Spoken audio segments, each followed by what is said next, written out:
Thank you guys for tuning in to another vlog. My name is Shaquem. If you're new to the channel, I am from New York. I live in New Mexico. And this video is going to be about what it's like growing up in New York, especially in the hood, where I'm from. And the best setting to tell, my story was like growing up is New York.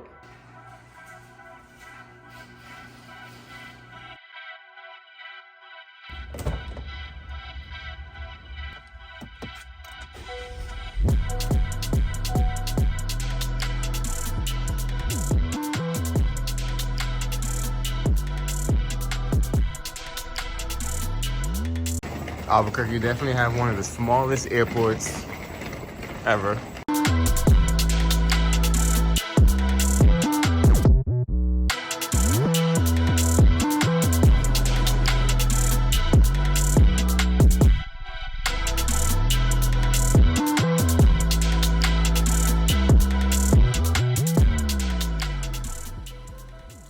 Alright, so obviously we made it to New York. We're here in Queens.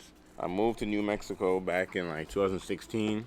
I was born and raised South Side Jamaica Queens my whole life. I just realized that when I did the review for the Rode microphone, I had it plugged into the headphone jack instead of the microphone jack. So let's see if that makes a difference.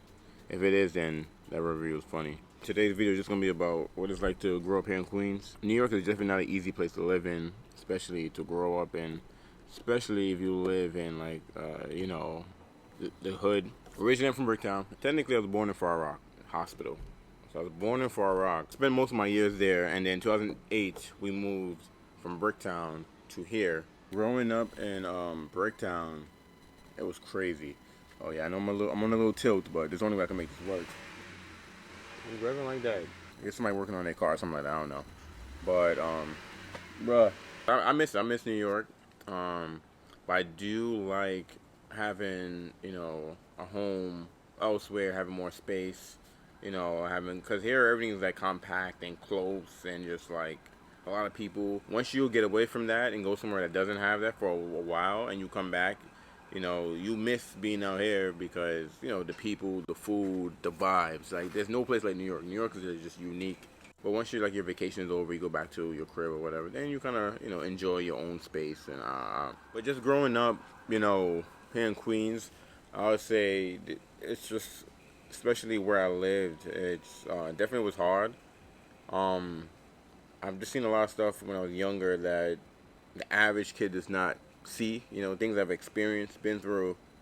People just don't go through that. Like, it's just not normal. Like, I'm leaving New York allowed me to kind of, expand my horizon. Open my mind a little bit, see things different, think differently.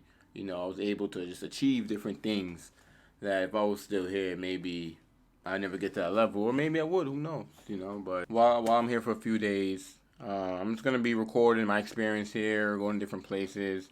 If you've never been to New York or like Queens, the boroughs, everyone knows Manhattan, but no one knows about Queens, Brooklyn, Bronx, Staten Island, especially Staten Island, Long Island, So I'm gonna vlog and make some videos.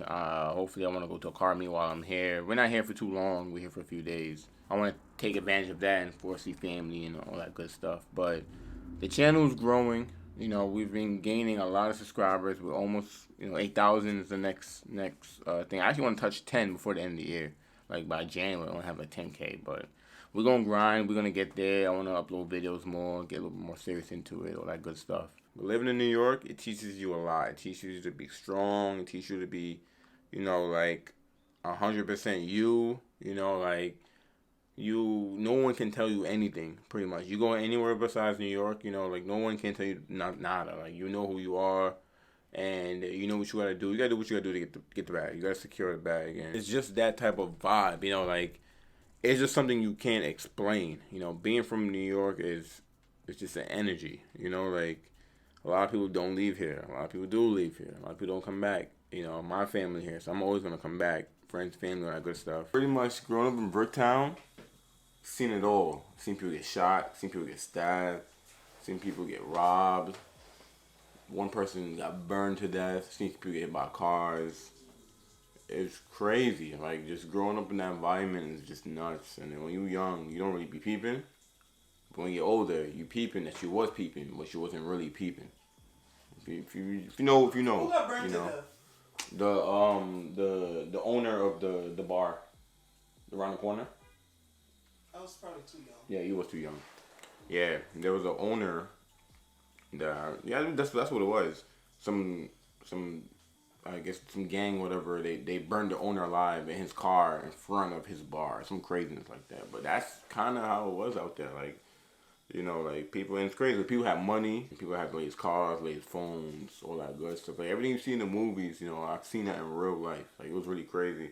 But what's really crazy is that I've seen like my neighbor across the street get shot.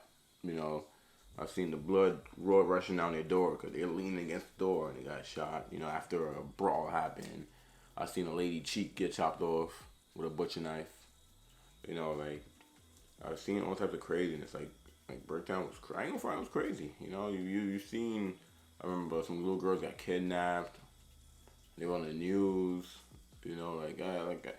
I'm not gonna go in detail of everything because that's impossible. I can't tell you guys everything because just so much happened. But then even when I moved over here to Supton, same thing. Growing up, you seen it all. We were kids though. You had fun. You played on the block. Everyone on the block played with each other.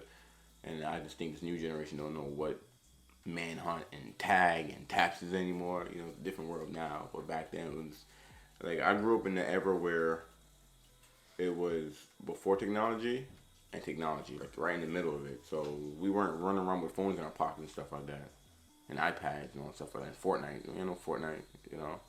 But then now I'm in the age where there's technology, so I know what it's like to not technology, and I know what it's like to have technology. Because the generation way before that didn't have technology, they don't know how to use technology. My generation could use technology, and we know what it's like to not have technology. So it's like a interesting blend. I wanted to stop by actually Bricktown in this video, but we were here for a few days, and there's just not enough days to do everything. So not going over there. But while I'm here, I'm on something. I kind of will walk around and show you guys the area, what it looked like the stomping ground. I'll say over here is a little bit better than how Bricktown was. It's just that it's still, you're still surrounded by craziness. Still see like, crackheads and addicts and people selling and, people scamming and all that stuff. Like you just surrounded by it for so long that you think it's normal. And then, me and Shelly and I, probably way of saying it, right? Shelly and I? Shelly and I. Yeah. Shelly and I, she moved to New Mexico first. She's from Brooklyn. Same thing with her, she was raised in, interesting environment like me. We moved to New Mexico, we get our own crib, and it's like day and night difference, like every time I come back here and visit, because my family's still here. Shelly's some of her family's still here. It's day and night difference. Like it's just interesting how, once you get out of this environment and see what else is out there, and you come back, you're like, oh snap, I was really born in this, born and raised. Like I lived in this because it's all about survival here in New York. There's a lot of people. There's a lot of money to be made. That's one thing too, though. Big city, a lot of job opportunities, legally and illegally. I mean, of course, I went the legal route. I ain't trying to go jail and that craziness like that. But speaking of that, most of the people I grew up with around here, I was talking with, all my friends and stuff like that, and a lot of people's locked up, dead, or they in another place, in another world in their mind. Like it's insane how life works, especially in a big city. And I'm sure it's like this everywhere you go, but it's just a big change for me because I left and come back and realized what I was in, pretty much. So it's interesting, pretty interesting. But I love it. I always love coming by. I love New York. There's no other place like New York. There's no other vibe like New York. Like New York is New York. Like you gotta, like if you was born and raised here, you know what the vibe is about. Like I don't even gotta explain nothing. If you know, you know. Like pretty much while we here though, we are gonna enjoy our time here with family, friends. Do a few things, drive around. I may bring the camera with me, show you guys what's like driving on the highways, driving through the cities. Since Shelly's from Brooklyn, we're gonna be between Brooklyn and Queens. I record as much as I can. We definitely want to come back out here and stay a little bit longer because, like I said, we're out here for a few days. And if you visit New York a few days, you can't do everything. You can't do everything. That's impossible. I lived here 20 plus years, and you can't do everything. So, I'm talking to you guys from the future, by the way, too. So right now we about to. I'm not gonna spoil it. But yeah, I figure I'll come back and kind of just, you know, put you guys on. I'm sure you've heard the story before, but from my point of view, because a lot of people don't know what I've went through. I've been held at gunpoint. Like I've been shot at. So it's like I've been in situations where it could be life and death. And that's just how it is. Like when I was in high school, going to parties in high school, parties over here always get shot up. Always. You get these kids, they get their first gun, they trigger happy, and they, I don't know, man. It was an interesting time living here in South Side, especially on Sufton. I've been in situations where you gotta run, bullets is flying past your head, and you gotta like run, duck, you gotta get up out of there, like so many times. And I think it's just back then it was just like it's like kids was just trigger happy. They were happy just to be able to have a gun, and like I don't know. That's all. I think that's something for like a whole nother video. This video is a little bit more. I just want to give you guys an overview of what it's like just living out here. So, and I'm talking about bad stuff. There's a lot of good stuff out here. You meet a lot of different people, a lot of different cultures. You get to eat a lot of different foods. Like New Mexico, literally, it's like not really diverse. It's so funny. People tell me New Mexico is diverse. New Mexico is not diverse at all. The population is literally, Caucasian, Hispanic. It's like the two big numbers. Everything else is like 2% black, 1% Asian. I think it's like 7. It's like 7% Native American, I believe, or something like that. These are statistics I looked up like a long time ago. It's probably different now, but I know it's Caucasian, Hispanic is kind of what take over. Oh, she coming tomorrow? When she coming? Hope you guys gonna enjoy the next few vlogs we have coming out. Next time I'm in New York, I'm gonna bring you guys by so you can see, where I started from, where I was born, like my original block, and kind of give you guys an idea, where, like the environment what I kind of grew up in and all that good stuff. And I actually like that I'm documenting this because, when me and Charlie have kids in the future and stuff, I can always, we're going to be in New York, so they're going to see New York too, but let's say if they want to, get an idea what it's like where I was younger or whatever, I can revert right back to this video. So future kids, this is for you. Make sure you check out the next few vlogs because we're just having fun, chilling, exploring New York. I'm going to catch you guys in the next video.